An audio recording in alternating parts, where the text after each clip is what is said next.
Right, so we did quite a lot in this yesterday. We got quite a lot done. That was weird. You can't tell me that wasn't weird. That was weird. One thing I don't like about this game is the long ass loading times. But once you find a certain item, it all just opens up. The whole world opens up. What the hell were we doing this last time? Let's check the inventory. We got a key that was inside the church. Villas and mansions. The Dorothy letter. Okay, yeah, that's right. That's what we're doing. Mansions worker list. This is it. Dorothy. Aha! 40 Black Pine Road. Okay, so we're gonna go to Black Pine Road, which is where we were just outside the church, aren't we? So Black Pine Road is just the one, the main road, basically. Okay. Let's head to the Black Pine Road. Where are we? Clover Street? No. Black Pine Road, please. This whole road here is all the way up there. Okay, all the way up to the hospital. There's Black Pine Road. Spiders away. 39. 40. Oh, that's a nice wee house, actually.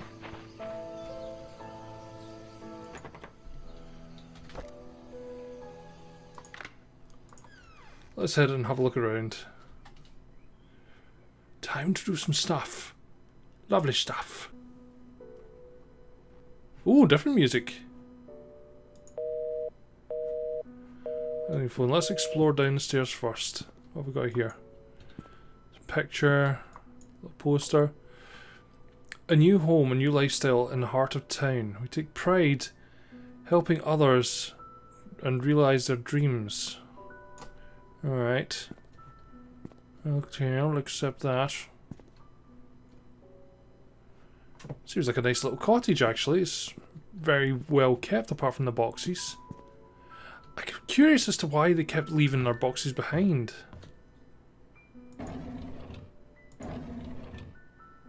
What do we have here? Scriptures by the Reverend Keith.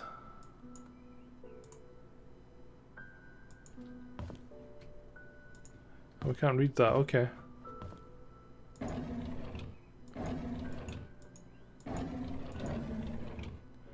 Oh, we have a diary, okay.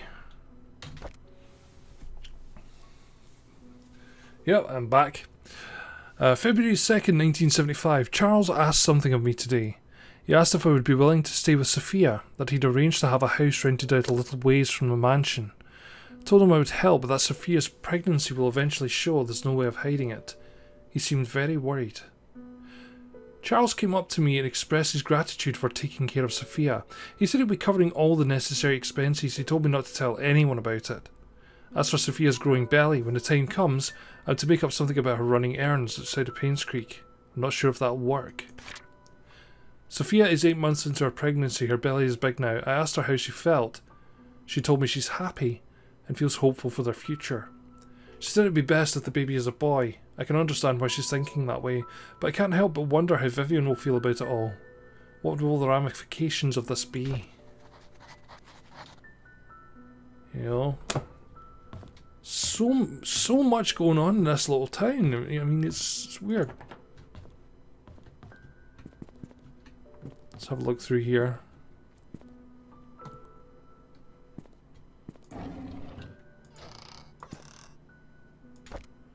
Helping and serving others in the name of God. It's not just new words, it's a new lifestyle.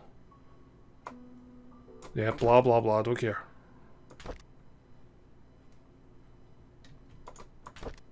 It's just a book.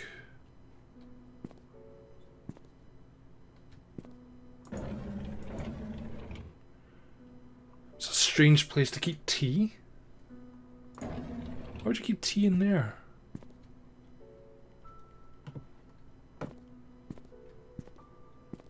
Let's have a little wander into the, I'm assuming is the bathroom.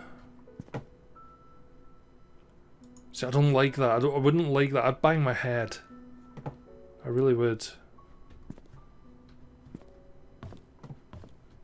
Unless you could be standing here and someone's underneath you having a shit, you know?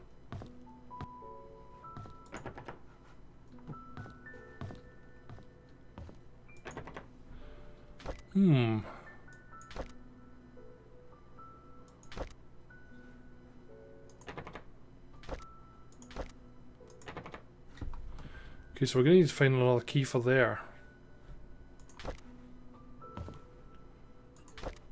Let's see.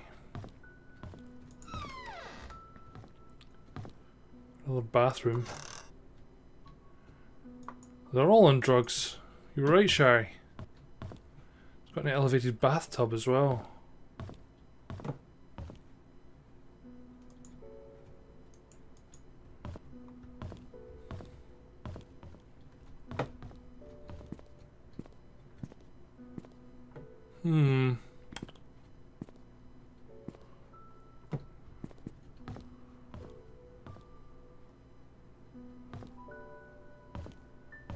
This is kind of bizarre. It's nice, but there wasn't much in there. Okay, I think we should head back down to the cabin.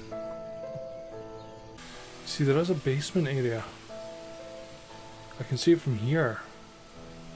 But there isn't a way to get into it from inside the house, so we need to find a way to get into the basement area from inside the house.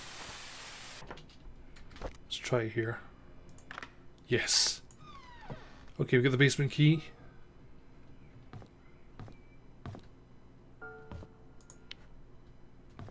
Get some light on in the subject here.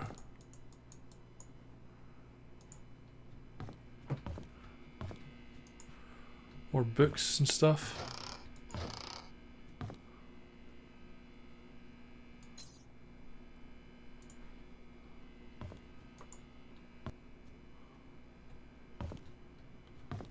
At least he does his laundry okay.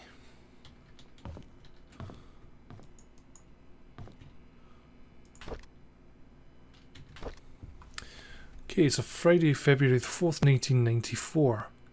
On Valentine's Day, Trisha gave me some chocolate. I've never seen that brand before, but it must be expensive. I haven't finished making the music box, so I'd hoped that would be her Valentine's Day present. I'll just give it to her later. Hopefully she can forgive me. February 18th, 1994. It's been quite some time since I last talked to Father Matthew. He's always asking how I'm doing after Sunday service, but I tend to ignore him wherever possible.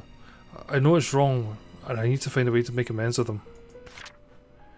The grass has been growing wild lately. The weeds are everywhere, and Andrew's not here. Actually, he hasn't been here for quite a while now. I wonder what happened to him. I should visit him after work tomorrow. Saturday, September 23rd, 1994. I was about to pick Andrew up for work when I found him lying unconscious on the floor. There was an empty bottle of sleeping pills on the table. I immediately called the ambulance. According to the nurse, this is Andrew's third suicide attempt. She's glad that I saved him in time. An hour later and he could have died. I don't know why Andrew would commit suicide. What I know is he must be lonely. He needs a friend. Okay, September 28th. Visited Andrew at the hospital today. He's out of ER and was recovering quite well. While I was cutting the fruits, he told me his story. In 1972 there was a maid who came to work at the mansion. Her name was Sophia. She was a hard-working young lady with a great personality, loved by many.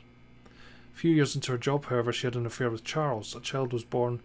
When Vivian found out, she was furious and decided to kick her out of Painscreek. What happened after that was a tragedy. On June 26, 1975, 11 p.m, Vivian, Dr. Johnson and Andrew confronted Sophia. A fight broke out. Sophia fell and hit her head in a nearby well. She stopped moving. Dr. Johnson checked and realised she was dead, her neck had broken. No one knew what to do. Vivian then asked Andrew to take care of the body and her baby. Andrew did what he had to do to protect Vivian. After that night, they vowed never to tell anyone about the incident. Before leaving, I asked Andrew what the baby's name was. He said it was Vincent. As I left the hospital, I couldn't help but pity Andrew. He's lived a confusing life and the struggle shows. I hope he can heal. So, what is in here that might have been a bit more secret?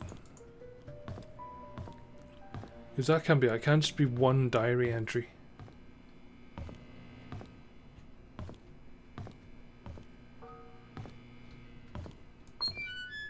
Aha, there we go. Oh, open up again. Open up. Okay. We open anything else? So that opens, but we can't click on anything. Maybe take a picture of it actually. Here we go.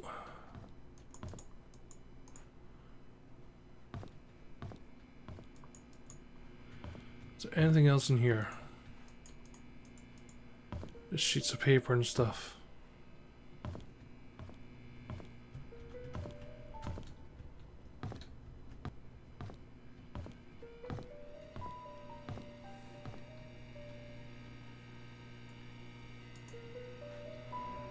So we found out a little bit more, but we need something for there. We need something for the gun cabinet.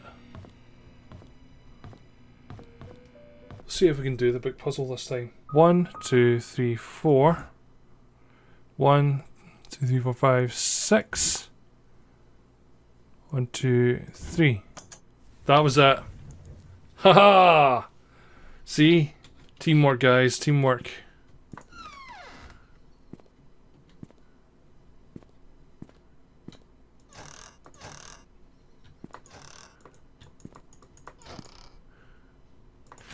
Newspaper. Magdalene Roberts, mother of Charles, dies at age 68. She looks like, oh god, what's her name?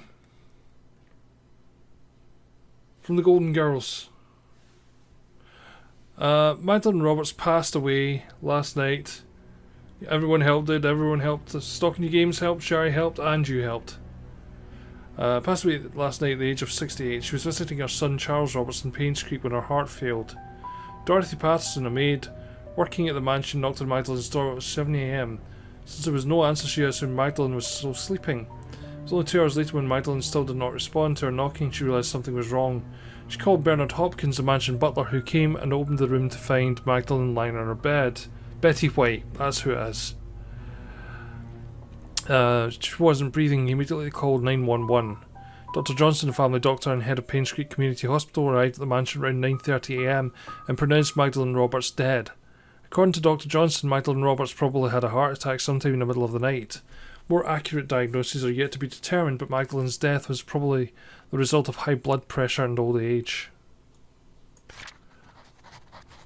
No, I agree. Into the back of the door. Sophia. Got a letter here. Dear Charles, I received a letter from Dorothy yesterday. She told me everything. What have you done, my son? Does Vivian know? Have you even considered the consequences of your actions? And what of the Sophia? What will you do with her? You made a mistake, and you'll need to take responsibility for what you've done. Do you understand? You cannot take her as your wife. You already have one. This scandal cannot be publicly known. It will destroy your political career. However, the child is important. He is your flesh and blood, and might be the son you need to properly continue the family. I'm now preparing to visit you. Do not say anything to Vivian yet. I'll take care of it when I arrive. Love, Mom. There's a couple of books in here. Charles Roberts. May 3rd, 1974. Vivian hasn't spoken since she was discharged from the hospital. Dr. Johnson says she was fully healed, but it will take some time for her to adjust back to her old rhythm. I feel our relationship is deteriorating and has suffered permanently in some way. I love Trisha, and I know Vivian does too. I can only hope my mother's passion for her grandson will not affect Vivian's love for Trisha. Hope she does not hold any resentment towards Mother. Our baby daughter is born today. We've named her Trisha. Vivian had to go through a cesarean section. I'm just glad that both mother and child are safe, and I thank God for that. I feel so happy to have a baby in the family. There's no words to express the joy I'm feeling inside. At the same time, I'm worried of what Mother might say when she knows the baby's a girl. Vivian's being hospitalised for the second time in a year. The first time was for the C-section, this time for mental instability. Dr. Johnson told me not to visit her until she'd stabilised and ready to receive me. What can I do? Mum wants a boy, but it's not safe for Vivian to be pregnant anymore. Sometimes I feel lost, not knowing what to do. Mostly, I just feel lonely. I never thought this would happen. Whenever Sophia is babysitting Trisha, she would listen to everything I have to say. I could express myself candidly. Never once did she question the decisions I made. It made me feel like she understands me. I found comfort in her, both spiritually and physically. I just never thought I would have a relationship with her. What should I do now? July 6, 1975. I have a name for our child. He will be called Vincent Roberts. I will add him to our will. Sophia seems to be hiding as well as she can from Vivian. Even I have not seen her in these last 2 days. Wonder where she could be. It's July 6, 1975. Maybe the birth date?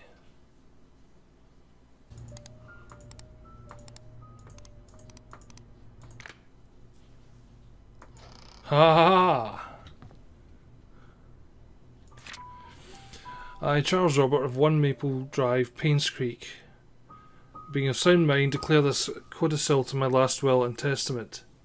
Dated July 1st, 1975, effective as of today, June 21st, 1975.